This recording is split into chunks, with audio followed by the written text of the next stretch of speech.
David was right on many of the things he said, but it doesn't matter whether there's an underlying crime if there is an obstruction of justice. You can interfere with an investigation which is into an attempt or into a possibility that there's a crime, and even though you may find out there is no crime there, if you interfered with it, that is a crime in and of itself.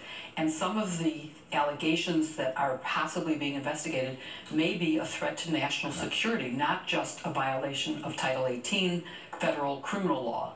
They could be endangering our national security. Would firing the FBI director or encouraging your boss, the president, to fire the FBI director potentially be that kind of obstruction? It certainly is. Yeah. And David, you had a comment. Well, I just want to say, I dread spending the next 12 months with various law professors arguing on television about whether or not this meets the standard for obstruction of justice, because it may or may not in the prosecutable sense, but it clearly in lowercase o, lowercase j, obviously it was an attempt to obstruct justice. It was an attempt to shut down an investigation. And whether or not it's a criminal obstruction of justice, there'll be, your bookers have long lists of law professors all over America eager to argue that it's not, and maybe they're even right.